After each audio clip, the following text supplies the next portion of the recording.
Xong,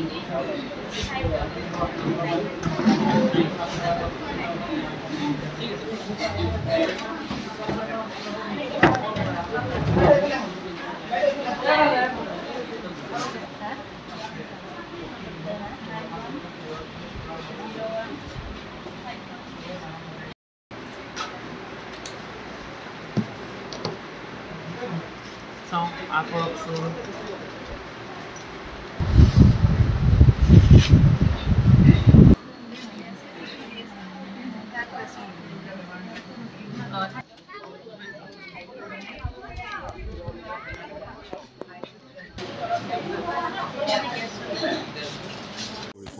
organise মানে আমি এছ.বি. দেউৰা মহাবিদ্যালয়ৰ NSS গোটে আমি প্ৰতি বছৰে এটা স্পেচিয়েল কেম্প এটা কৰোঁ আমাৰ যিখন এডপ্টেড ভিলেজ থাকে এইখন আমাৰ কলেজৰ এডপ্টেড ভিলেজ নামগাঁওখন আজি বহু বছৰ ধৰি আমি ইয়াত কাম কৰি আছোঁ আৰু তাৰ মানে আমি প্ৰতি বছৰে এটা বিশেষ শিবিৰ বুলি কয় স্পেচিয়েল কেম্প সেই কেম্পটো আমি পাতিব লাগে এইটো আমাৰ কাৰণে কম্পালচৰি NSSৰ কাৰণে গতিকে তেনেকৈ আমি প্ৰতি বছৰ পাতি আছোঁ আৰু এইবাৰো আমি তেনেকৈ 14 তাৰিখে আৰম্ভ কৰিছিলোঁ আজি আমাৰ 5th ডে 5 নম্বৰ দিন আৰু এই 5 নম্বৰ দিনত আমি এটা হেল্থ কেম্পৰ আয়োজন কৰিছোঁ এইটো আমি আয়োজন কৰিছোঁ north east cancer hospital and research institute যিখন আমাৰ যোৰাবাটত আছে তেওঁলোকৰ লগত একেলগে তেওঁলোকৰ সহযোগত আমি আজি এই অনুষ্ঠানটো পাতিছোঁ আৰু ইয়াৰ জৰিয়তে আমি গাঁৱৰ মানুহখিনিৰ যিখিনি স্বাস্থ্য পৰীক্ষা প্ৰাথমিক স্বাস্থ্য পৰীক্ষাৰ লগতে তেওঁলোকে কিছুমান কেঞ্চাৰ স্ক্ৰিনিঙৰো ব্যৱস্থা কৰিছে গতিকে বিশেষকৈ গাঁওবাসীৰ স্বাস্থ্য পৰীক্ষাৰ কাৰণে আমি আজি এই অনুষ্ঠানটো আয়োজন কৰিছোঁ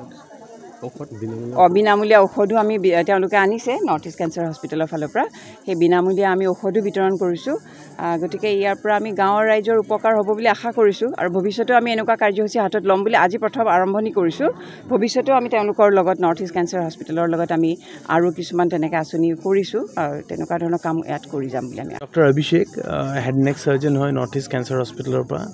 আমি নৰ্থ ইষ্ট কেঞ্চাৰ হস্পিটেলৰ পৰা ইয়াৰলি কেম্পছ কৰি থাকোঁ আৱেৰনেছৰ কাৰণে আৰু সেই হিচাপে আমি আজি সোণাপুৰৰ তেতলিয়াত কেম্প এটা কৰিব আহিছোঁ আমাৰ মেইন আইডিয়া হ'ল যে আমাৰ তাত যিমান পেচেণ্টছ আহে কেঞ্চাৰ হস্পিটেলতে আহে যিমান মেক্সিমাম পেচেণ্টছবিলাক খুব লেট আহে মানে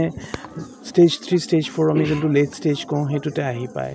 চ' আমাৰ আইডিয়াটো হ'ল পেচেণ্ট যদি আৰ্লি কেচেছত ডিটেক্ট হয় তাৰমানে আৰম্ভণি ক্ষেত্ৰত যদি ডিটেক্ট হয় কোৱালিটি অফ লাইফ ভাল ৰিজাল্ট ভাল আমি সেইবোৰ দিওঁ লেট ষ্টেজত ৰিজাল্টছবিলাক য'তে নকৰক বেয়া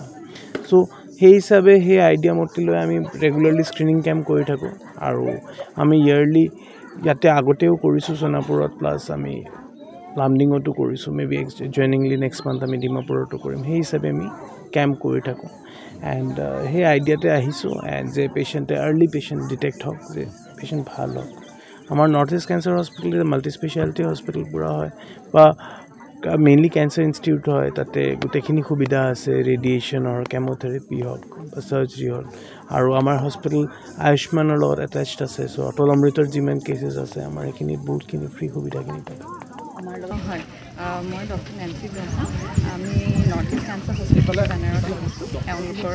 NSS এছ.বি. দেউৰা কলেজৰ লগত এটা মানে সজাগতা সভা প্লাছ মানুহখিনি যাতে আৰ্লি আমাৰ মেইন কথা হ'ল যে প্ৰিভেনশ্যন এণ্ড আৰ্লি ডিটেকশ্যন তাৰমানে এতিয়া এজ এ হোল কেঞ্চাৰৰ ইনচিডেঞ্চটো বাঢ়িছেই তাৰে ওপৰে মহিলাখিনিকো আমি এটা এৱেৰনেছ দিব বিচাৰিছোঁ বা তেওঁলোকে যাতে এই লাভ হয় বা সেইখিনি যাতে ভাঙি বস্তুখিনি যে জানি লয় যে কি কৰা উচিত বা নিজে যে ঘৰত ছেল্ফ এক্সামিনেশ্যন সেইখিনি বা আৰ্লি ডিটেকশ্যন যাতে early detection is the main thing আৰু প্ৰিভেণ্ট কৰিব পাৰে যদি কিছুমান প্ৰি কেঞ্চাৰাছ ষ্টেজ য'তো কিছুমান বস্তু থাকে তেনেকুৱা লিজন তো সেইখিনি বস্তু যাতে সিহঁতি বুজি পায় আৰু যাতে সোনকালে যাতে আমি ডিটেক্ট কৰিব পাৰোঁ সেইটোৱে মেইন উদ্দেশ্য আৰু সেইখিনিয়ে কথা আৰু সেই তাৰ বাবে ভিতৰুৱা অঞ্চলৰ মানুহখিনি জাগ্ৰত হ'লেহে মানে কথাখিনি আমি অকল চৰকাৰী পদক্ষেপ ল'লেও নহ'ব তো গতিকে মানুহখিনি মেইনলি কোঅপাৰেশ্যন তো গোটেই সেইখিনিয়ে বস্তুখিনি মিলাই পেলাই আমি আগবাঢ়িব লাগিব আৰু গোটেই অকল ইয়াত বুলিয়ে নহয় আপকামিং প্ৰজেক্টছো আছে কিছুমান আমাৰ হস্পিটেলৰ ফালৰ পৰা নৰ্থ ইষ্ট বেলেগ ৰাজ্যতো কৰা হ'ব বা কৰা হৈছে চ' ডেট মানে প্ৰিভেনশ্যন এণ্ড আৰ্লি ডিটেকশ্যন যাতে মানুহখিনিৰ specially breast cancer in India is increasing all over the ৱৰ্ল্ডৰ ভিতৰত incidence is very high so' আমাৰ মেইন উদ্দেশ্য হ'ল যে আৰ্লি ডিটেকশ্যন বা prevention or the awareness what সেইটো বস্তুটো